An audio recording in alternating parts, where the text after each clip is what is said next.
આજે વૈશાખ વદ ચોથ છે, તારીખ 6/5/2025 વર્ષ છે. આ અઘરું નથી, આ સહેલું છે. હવે આ જીવને વિશે, દેહને વિશે 4 વાણી કહી છે, તે સાંભળો છે. એના એ પુરુષોત્તમ કયા?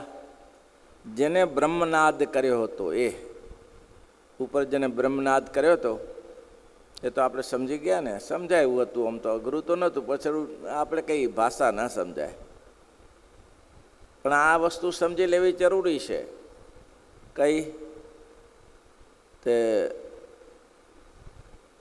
7 ચક્રને જાણી લેવા જરૂરી છે, અને 3 નાડીઓને જાણી લેવી જોઈએ. ઈડા, પીડા ને સુષુમ્ના, 3 પ્રકારની નાડીઓ. મૂલાધાર ચક્ર, પછી સ્વાધિષ્ઠાન ચક્ર, પછી મણિપુર ચક્ર, અનાહત ચક્ર, અને કંઠને પછી વિશુદ્ધ ચક્ર, મસ્તક ભકુટીને છે આજ્ઞા ચક્ર, મસ્તકને છે સહસ્રદળ ચક્ર. આ 7 ચક્ર જાણી લો તો એ ભાષા સમજી શકાય એવું છે. એટલું અઘરું નથી, પણ છે થોડું કઠિન બધું. આ બધું તૈયાર કરવું એ. હવે નાડીઓ જે આવે છે એ 2 ભાગમાંથી 2 ભાગમાં, એક વચ્ચે બરડામાંથી આવે છે. એ પાછી એની સાથેના તંતુઓ દરેક ચક્રની સાથે જોડાયેલા છે. એટલે કીધું ને, સુષુમ્ના નાડી તે ક્યાં ગઈ? પહેલે નાભી પદ્મ હતું ત્યાં ગઈ, અને એ સુષુમ્ના નાડી દ્વારા જે નાદ થયો તેનાથી કમળ ઊભું થયું, અને પછી અનાહત ચક્રમાં નાદ ગયો એટલે ઊભું થયું. એટલે સમજી શકાય એવી વસ્તુ છે, પણ એમ લૌકિક વસ્તુ નથી, એટલે કદાચ તકલીફ પડે. હવે કે છે એના એ જે પુરુષોત્તમ ભગવાન તે જીવને વિશે અંતર્જામી રૂપે કરીને રહ્યા છે ને. આગળ આવી ગયું કે અંતર્જામી રૂપે ભગવાન બધેમાં રહ્યા છે. તો કે હા, તો લોકો પાપી પાપ કેમ કરે છે? પુણ્યશાળી પુણ્ય કરે છે, અને પાપી લોકો પાપ કર્યા કરે છે. ભગવાનની અંદર રહ્યા હોય તો પછી એ ન સુધારી શકે? ભાઈ, તમારું શું કહેવું મત છે? ભગવાન જેમાં રહ્યા છે તો પછી એ પાપીને સુધારી ન શકે? બોલો નીતિનભાઈ, તમારું મંતવ્ય શું છે? પૂર્ણાનંદ સ્વામી શું કહો છો? હે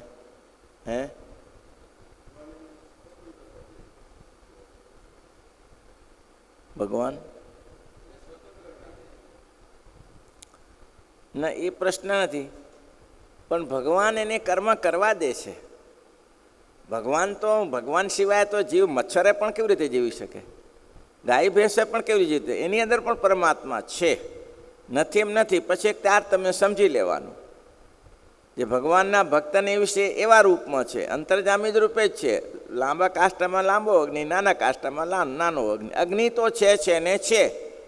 અગ્નિ વગરની કોઈ ચીજ છે? પથ્થરમાં પણ અગ્નિ છે, તણખા જરે ન જરતા એમાં પણ અગ્નિ છે. લાકડામાં અગ્નિ છે, વૃક્ષ વેલીમાં પણ અગ્નિ છે. 2 વાંસ ઘસી આખું જંગલ સળગાવી દે છે. અગ્નિ તો છે ને છે. અગ્નિ ક્યાં નથી? તેમ ભગવાન તો અંતર્જામી રૂપે. બીજી બાબત તમને ન સમજાય તો, સૂર્ય આકાશમાં છે ને સાકાર જ છે. સૂર્ય સાકાર છે ને, તો એ સાકાર સૂર્ય દરેકના ઘરે જાય. દરેકના ઘરે જાય તો શું હાલત થાય તમને જાણો છો? કુંતાજી પાસે આવ્યા ત્યારે એ સૂર્યનારાયણ મનુષ્ય રૂપે આવ્યા, પણ જેવા આકાશમાં છે એવા આવ્યા તો શું થાત? તો કે કુંતાજી બળીને ભસ્મ થઈ ગયા, શું થાય? પણ મનુષ્યાકાર રહ્યા. પણ એ ભગવાન, એ સૂર્યનારાયણ પોતાની તેજ શક્તિએ કરીને ત્યાં અણુમાં છે કે નહીં? એનું તેજ તો ચારે બાજુ છે કે નહીં? તેજ ક્યાં નથી ભગવાનનું? કોઈ એમ કે આ માણસને તેજનો અનુભવ નહીં થતો તો એના ઇન્દ્રિયો ઉઠી ગઈ હશે, બાકી તેજનો અનુભવ થવો જ જોઈએ. તો ભગવાન અંતર્જામી રૂપે સર્વમાં સર્વત્ર વ્યાપીને રહ્યા છે. તો કે વ્યાપીને રહ્યા છે તો પછી પશુ પક્ષીમાં છે ને માણસોમાં છે, બધેમાં છે. એ સ્વરૂપ જ ભગવાનનું સૂર્ય જેવું છે. સૂર્યના તેમ સર્વત્ર વ્યાપીને રહ્યું છે. તેમાં સૂર્યની કિરણો એમ ના પાડે કે તમે આ ન કરો, એમ સૂર્યની કિરણો કે સૂર્યનો પ્રકાશ એમ કે આ ન કરો. કેમ? ભગવાન તટસ્થ છે. સમાન વૃક્ષે પરિસસ્વજાતમ એકમ અસ્નાતિ એકમ દૃશ્યતે, એવું લખ્યું છે. એક જ વૃક્ષમાં 2 બેઠા છે. એક વૃક્ષમાં 2 બેઠા છે. તે શું કરે છે? એક ખાધા કરે છે અને પેલા જોયા કરે છે. જે ખાધા કરે છે એ જીવ છે અને ટસ્ટ જોયા કરે છે ઈશ્વર છે. કેમ? હૃસ્થોણું સૂક્ષ્મ ચિદ્રૂપો જ્ઞાતા વ્યાપ્યાખિલાંતનું જ્ઞાન શક્ત્યાથિતો જીવો જ્ઞેયોચ્છેદ્યાદિ લક્ષણ. જીવનું સ્વરૂપ બતાવ્યું છે. કેવો છે? અછેદ્ય છે, અભેદ્ય છે, એવો જીવ છે. ક્યાં રહ્યો છે? હૃદય સ્થાનની અંદર રહ્યો છે. તો ભગવાનનું સ્વરૂપ શું બતાવ્યું? હૃદય જીવવત જીવે જો અંતરયામી તયા સ્થિત જ્ઞેયો ઈશોશ્વરો જ્ઞેયો એતાંત ઈશ્વરો સર્વ જીવ હિતાવહ. એ પણ હૃદયની વિશે રહ્યા છે. જેમ જીવ હૃદયમાં રહ્યો છે તેમ ભગવાન એકટા સમાન વૃક્ષ પરિશસ્વ, એક જ વૃક્ષમાં એક જ દેહમાં બે રહ્યા છે. એક વિષયો ભોગવ્યા કરે છે ને એક જોયા કરે છે. એ જોયા કરે છે ભગવાન છે, અંતર્જામી શક્તિ રૂપે જોયા કરે છે અને જે કર્મ કરે છે તેનું ફળ આપ્યા કરે છે. અને મહારાજ કે આમ જો બધાને ભગવાનનું અક્ષરધામ આપી દે તો પણ મજૂરી શું કર્યા કરે લોકો? પણ એક વસ્તુ છે, ભગવાન અંતર્જામી રૂપે દરેકમાં ન રહે તો મરી જાય જીવ. અંતર્જામી રૂપે સર્વત્ર ખાટકીમાં છે તો ખાટકીમાં છે, ગાયમાં છે તો ગાયમાં છે. અંતર્જામી સ્વરૂપ ભગવાનનું બધે જગ્યાએ છે ને છે. એવી કોઈ જગ્યા નથી કે ભગવાન અંતર્જામી રૂપે ન હોય, એવી રીતે જગ્યા નથી. પણ ભગવાન એવા મૂર્ખ નથી. પૂરો ન્યાય કર્મણી એવ અધિકાર હસ્તે. આ ગીતામાં કહ્યું શુક્રા કે કર્મણી એવ અધિકાર હસ્તે માં ફલેષુ કદાચન માતે કર્મણી સંગોસ્તિ માતે કર્મ સંગ દોષસ્તિ. મહારાજ કે કર્મણી એવ અધિકાર.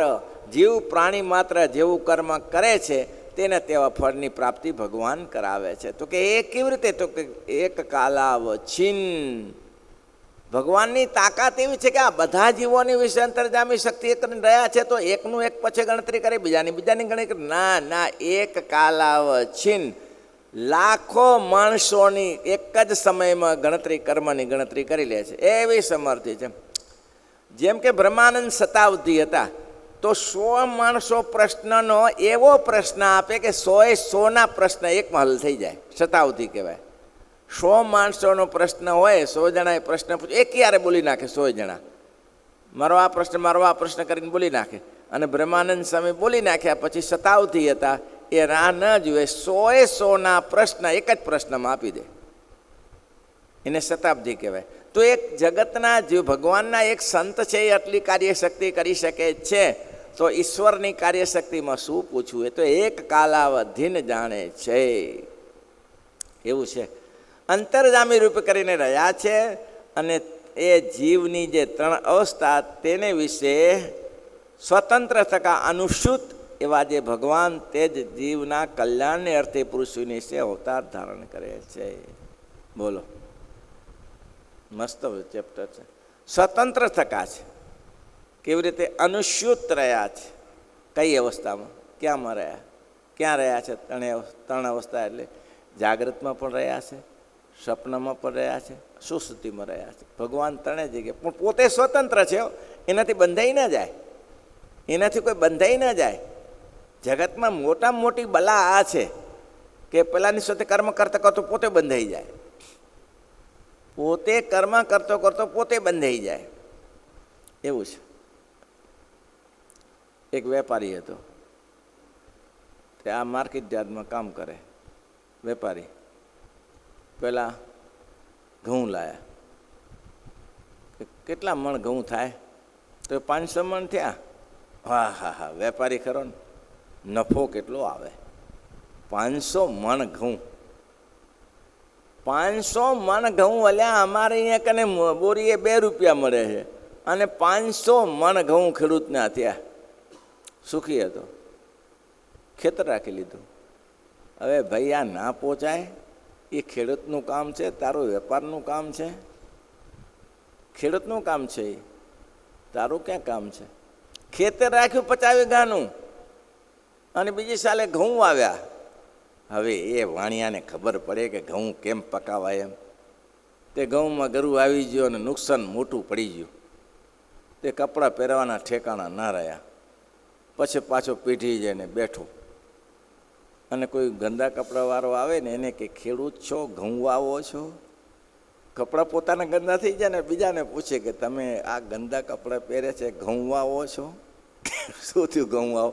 ઘઉંમાં આ હેરાનગતિ થઈ જાય ને કે બધા જે જૂના કપડાવાળા આવતા હશે ને બધા ઘઉં જ વાવતા હશે એવું થયું.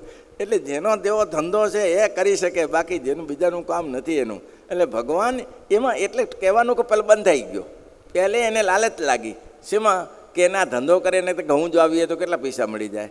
તેમ ભગવાન કહે છે, ભગવાન કે મને કોઈ લાલચ નથી. જાગ્રત, સપના અને સુષુપ્તિ ત્રણેય અવસ્થામાં રહું છું, પણ એની સાથે હું બંધાતો નથી. સ્વતંત્ર શું કહે છે એ ભગવાન કે સ્વતંત્ર છે કે અનુસૂચ છે એવા જે ભગવાન તે જ જીવના કલ્યાણને અર્થે પૃથ્વીની અવતાર ધારણ કરે છે. એવા જે ભગવાન તે જીવના કલ્યાણને અર્થે એ દયા કરે તો લખ્યું સો કેવલ ભગતન હિત લાગી, સો કેવલ પરમ કૃપાલુ પ્રણતય અનુરાગી, પરમ કૃપાલુ પ્રણતય અનુરાગી, સો કેવલ ભગતન હિત લાગી, સો કેવલ ભગતન. આજ ગીતામાં આપ્યું, આ સત્સંગીજીઓનું ચોપાઈ છે. ગીતામાં જદા જદા ધર્મ સગ્લાનિર્ભવતી ભારત અભ્યુત્થાનમ ધર્મ સત્તદાત્માનમ સૃજામિ પરિત્રણાય સાધુનામ વિનાશાય તદુષ્કર્મ ધર્મ સંસ્થાપનાય ભવિષ્યામિ જુગી. આ શ્લોક ગીતામાં આપ્યો મહારાજે. કેમ તો કે મારે જ્યારે જ્યારે ઈચ્છા થાય ત્યારે ભક્તોના રક્ષણ માટે હું પૃથ્વી ઉપર આવું છું. એક સિર્ફ દયા કરીને, હું કોઈ હેતુ નહીં. પૃથ્વી ઉપર ભગવાન પધારે છે કોઈ ચાર બંગલા બાંધવા માટે કે પોતાને સુખી થવા માટે ભગવાન પૃથ્વી ઉપર આવતા નથી. એ કેવલ પોતાના ભક્તને સુખ આપવાને વાસ્તે જ આવે છે. મારા ભક્ત કેમ રાજી રહે. જેતપુરમાં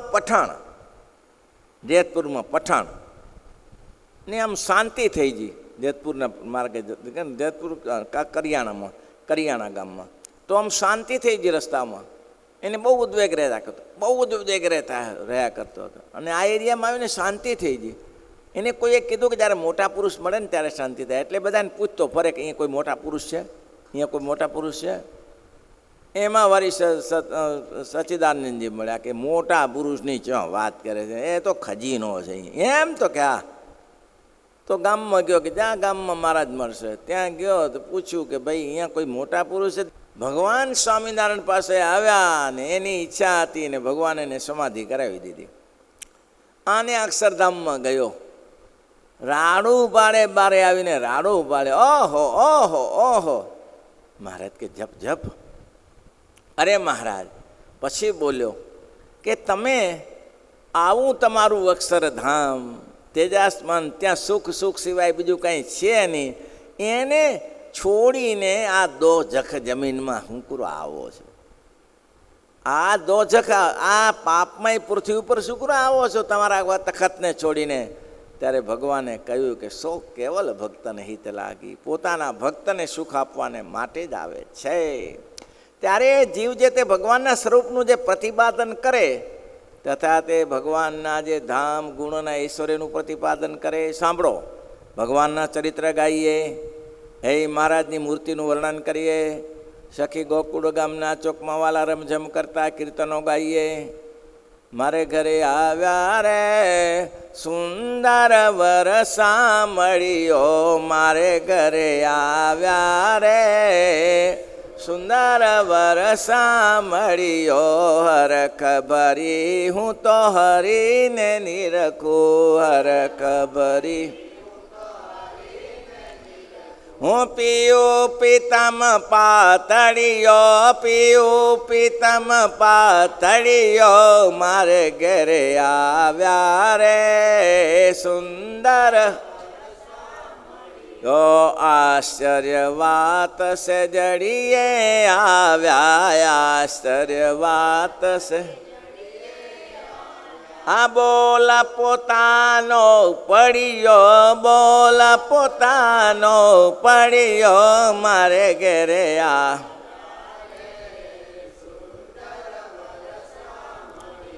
એવા જે ભગવાન જીવના કલ્યાણ અર્થે પૃથ્વીને અવતાર ધારણ કરે છે. ત્યારે એ જીવ જે તે ભગવાનના સ્વરૂપનું જે પ્રતિપાદન કરે ભગવાનના સ્વરૂપનું તારી મૂર્તિ રે છે જો નેણાનો શણગાર, એ પ્રતિપાદન કરે. સોનેરી મોડ્યું સુંદર સોનેરી, એ ભગવાનના પ્રતિપાદન કરે તથા તેના ચરિત્રનું વર્ણન કરે. વર્ણન કરે એટલે સમજ પ્રતિપાદન કરે, ભગવાનનું સ્વરૂપ એવું હોય એવું હોય, અથવા તો ભગવાનના સ્વરૂપનું વર્ણન કરી બતાવે લોકોને મહારાજનું એવું સ્વરૂપ છે. ચરિત્રનું વર્ણન કરે તથા આત્મા અનાત્માનો વિવેક કરી દેખાડે. આ અનાત્મા કહેવાય ને આત્મા કે આ દેહ છે ને આ જીવ છે, એ વિવેક છે કે નહીં? આપણે બધાને વિવેક છે પણ ગોથા ખાઈએ, છે વિવેક પણ ગોથા ખાઈએ, પહોંચી નથી વળતા. આપણે બધાને ખબર છે આત્માને જેને શું લેવાય, છતાંય સવારથી સાંજ સુધી બાજ જાવા મારીએ, જેમ ધુવાડાના બાચકામાં બાથો ભરાવે ને એવું બાથો ભરાવીએ. જાણવા છતાંય બધાને ખબર છે આ ધુવાડામાં કાંઈ હાથ ના આવે. આવે હાથ તો એ કેમ બાચકા ભરાવે? બસ એવું આપણા જેવું છે. આપણે જગતના જીવની સાથે બાચકા ભરાવીએ છીએ. તથા ભગવાન ચરિત્રનું વર્ણન આત્માને વિવેક કરી દેખાય તથા જીવ, ઈશ્વર, માયા, બ્રહ્મ અને પરબ્રહ્મ તેના ભેદને પૃથક કરી દેખાડે. એવી જે વાણી તેને પરાવાણી કહીએ. પહેલી પરાવાણી કેવી? નાદ ઉત્પન્ન થયો એ. અને હવે મહારાજના ચરિત્રનું ગાન કરીએ, ભજન કરીએ, કથા વાર્તા કરીએ, કીર્તન કરીએ, સત્સંગ સભા કરીએ અને જય સ્વામિનારાયણનું નાદ બોલાવીએ. કોઈને ત્યાં છોકરા આવીને કે જય સ્વામિનારાયણ, જય સ્વામિનારાયણ. મહારાજ કે એકવાર નામ લીધું હશે સ્વામિનારાયણ ભગવાનનું, તો એ મહારાજ કે એનું પુણ્ય ઉદય થયા નહીં રહે. ગમે ત્યારે મળશે. તો આ ગુરુકુળમાં છોકરા ભણતા હોય, 5-5, 6-6 વર્ષ સુધી ભણે અને સભામાં જય સ્વામિનારાયણ કહે, એના ક્લાસમાં શિક્ષક આવે તો જય સ્વામિનારાયણ કહે, તો એ ઉગી નહીં નીકળે? છૂટકો જ નથી ઉગ્યા સિવાય. એટલે મહારાજ કહે પરાવાણી કહીએ એને. એ આ લોકની વાણી છે જ નહીં. તો લોકની વાણી કઈ? અને કહીએ ને એ જે માયિક પદાર્થ હતા વિષય, તેમને વિવેકે સહિત યથાર્થ કહી દેખાડે, તેને વેખરી ગઈએ. શું કામ થાય? શું કામ થાય? આ છોકરીને અહીંયા પરણાવી દીધી, છોકરાને અહીંયા પરણાવી દીધો, આ મકાન છોકરા માટે લઈ દીધું, આ ધંધો કરી દીધો, આ ખેતર લઈ આપ્યું, રડી ખાય, એ વેખરી વાણી. વેખરી વાણી કહેવાય. એમાં શું વરે? આ છે સરે સાર શોધતા શું મળશે? સરે સાર શોધતા શું મળશે? મળે? કંઈ સાર શોધ્યો તો કંઈ મળે? કંઈ ના મળે. ટાઈમ બગાડવા જેવો હતો. 4-5 જણા ગપડી ભેગા થયા ને દુનિયાભરની ગપ્પા માર્યા. પછી અંતે કીધું કે હવે આમાંથી આ મેળવ્યું શું મળે? 4 જણા ભેગા થઈ ઓટલા ઉપર ને આખી રાત કૂટાયા. નુકસાન પડ્યું કે લાભ થયો? નુકસાન થયું કે લાભ થયો? નુકસાન જ થયું. ખોટો ટાઈમ વેસ્ટ કર્યો એ. બાકી લાભ તો શું થાય? કાંઈ લાભ ન થાય. તેને વેખરી વાણી કહીએ. ને પદાર્થને ને વિષયને ભ્રાંતિએ સહિત યથાર્થ કહી દેખાડે, તેને મધ્યમાં એ કહો લ્યો. આવું તો સમજાય એવું હતું. પરાવાણી સમજાય. ભગવાનના ચરિત્ર કરીએ, મહારાજની કથા વાર્તા કરીએ, ધૂન કરીએ, કીર્તન કરીએ, આ બધી જે પરાવાણી છે. અને વૈખરીને સમજ્યા છે. જગતનો લોચા બધા ઊભા કરી દેખાડે, આનું આ થયું ને તેનું તે થયું ને એવું ને તેવું ને, એને વૈખરી કહીએ. પણ હવે ત્રીજી મધ્યમાં વાણી કઈ છે? પદાર્થને વિષયને ભ્રાંતિએ સહિત અયથાર્થ કહી દેખાડે. ભાઈ બોલો નિતિનભાઈ, એમાં શું? માણસ પથારીમાં પડ્યો હોય, માણસ મૃત્યુ નજીક આવ્યું હોય, ત્યારે કંઈક બોલે તમને સમજાય? એ માણસ વૃદ્ધ થઈ ગયો, પથારીમાં પડ્યો છે, એને ઘણી ઈચ્છાઓ છે, હજી દેહ છૂટતો નથી. તમારી પાસે માગે, કંઈક બોલે એટલે છોકરા એકનું બીજું કરી આપે. એક દાદા પથારીમાં પડ્યા. આ વાત લખી અક્ષરાનંદ સ્વામીએ.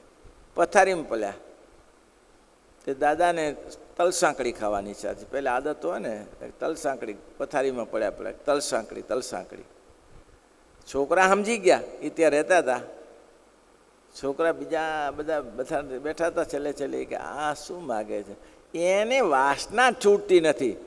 હજી સોનાની સાંકડી પહેરવી છે એને. લ્યો, હા, એને વાસના છૂટતી નથી. હજી છેલ્લે મરવા પડ્યું તો સોનાની સાંકડી.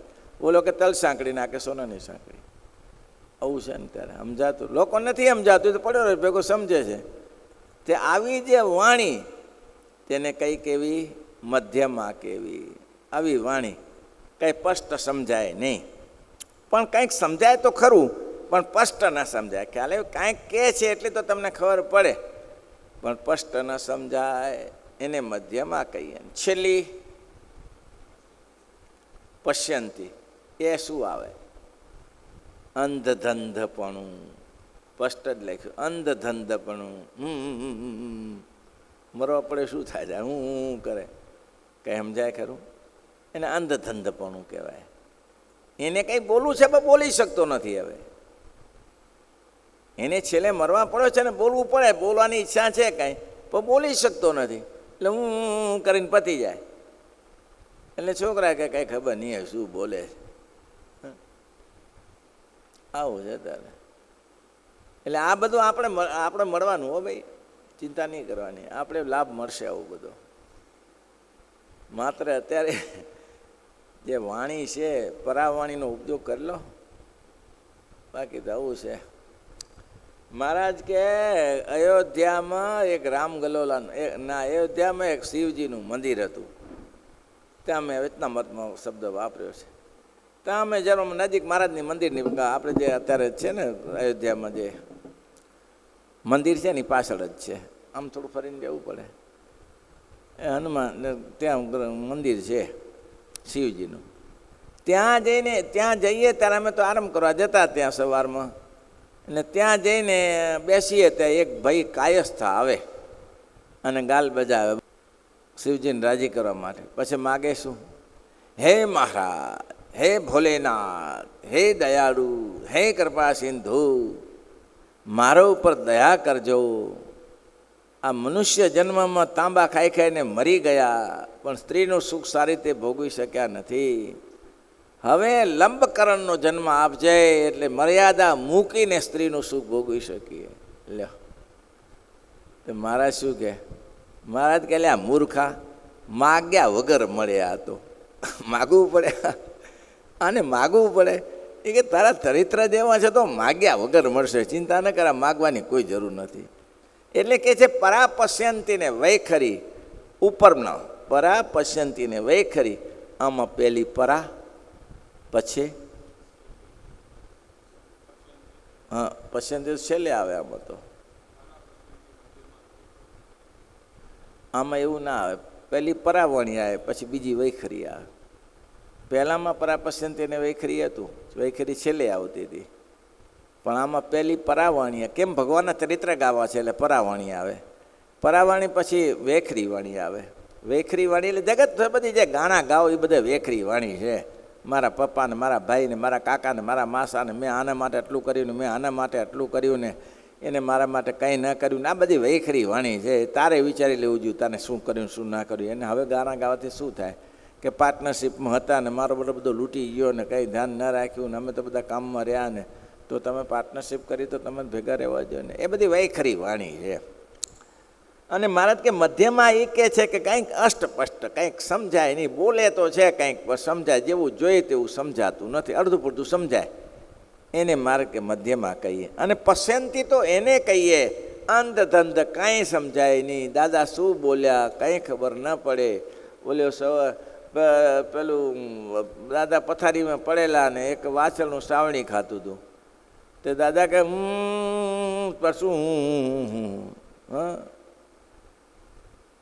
કરતો દાદો. તો છોકરા કે દાદાએ કંઈ ખજીનો દાટ્યો છે અને છેલ્લે છેલ્લે કહેવાનું ભૂલી જાય છે, કારણ કે આપણા સિવાય એને કોણ પ્રિય છે. એક કામ કરો, એ 50,000નું ઇન્શન મારી દો. એટલે દાદા ખજીનો છે એ બતાવી દે. તે 50,000નું ઇન્શન માર્યું. દાદુ બોલ્યો, જોઈ શું રહ્યા જો, આ વાછરડું સાવણી ખાઈ જાય છે. 50,000ની સાવણી પડી. ભાઈ સાવણી પૂર્ણ સમય 50,000ની પડી. આવું છે ત્યારે અંધધંધ કહેવાય, લેવા દેવા વગરની. શ્રીપતિમ શ્રીધરમ સર્વદેવેશ્વરમ